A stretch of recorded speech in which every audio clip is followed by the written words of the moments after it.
Good evening. My name is Doug Currier, and I'd like to give you a sample of from my most recent poetry collection, Conversations with Death, out this year with Main Street Rag.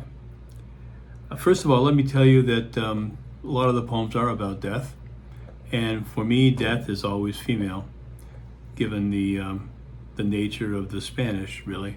La muerte is a feminine noun. The first poem, however, is not about death. It's more about being a poet for this long. It's entitled Sweaters. Little more to say. I've spent the day sorting through the words I've pilfered, collected, those borrowed and never returned, those found on park benches, those left on the walls of stalls in countless men's rooms, those abandoned to the curbs of the week's detritus, words filched in five-finger discounts from innumerable convenience stores behind the backs of weary cashiers, words that slipped between sofa cushions in the drunken parties of my youth. I've used them all. Threadbare with chipped corners, dog-eared with casual use, stained, shrunken, and stretched out of shape, moth-eaten sweaters of thought. This next poem is indeed about death. I often use an epigraph from other poets. It ends up being inspirational for me. This one has an epigraph from Wallace Stevens' Sunday Morning. It's entitled Death's Bounty, and the epigraph reads, "Why should she give her bounty to the dead? What is divinity if it can come only in silent shadows and in dreams?" The only answer is the one we have. It's one of death's gifts. She's generous, and really the only divinity we're sure of. Can touch, however briefly, in a rapidly cooling body. I've seen enough of her work to know it can't be easy.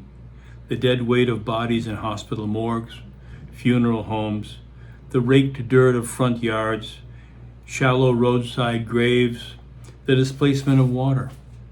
Hers is the work of a light switch. Yes, she's that quick. It's dying, not death. Takes a lifetime. This next one and the final one is entitled Firsts. And Death said, "There's only ever one first time, honey." I think she was referring to a first sip of a new coffee, hot and black, or maybe the first discovering of each woman I have known, or the first night in a new city, bright and loud, then silent and dark. It could have been the first time I spoke to death, the first time I heard that seductive murmur, or that first young funeral when she took my arm and straightened my tie.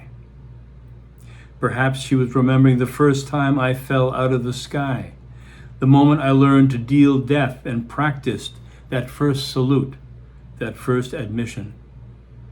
Maybe it was that first sweet breath I can't remember, or that first erratic heartbeat chasing its tail. I know. Sounds like some half-assed country western song, some hillbilly ballad that resolves in some faux folk wisdom. It's the honey that says that. And suddenly, she's a blousy, peroxide blonde past her prime, all tats and tits and a shaved snatch, sitting at the bar nursing her third Jack Daniels rocks. But that doesn't make her wrong, honey. Thank you for your attention.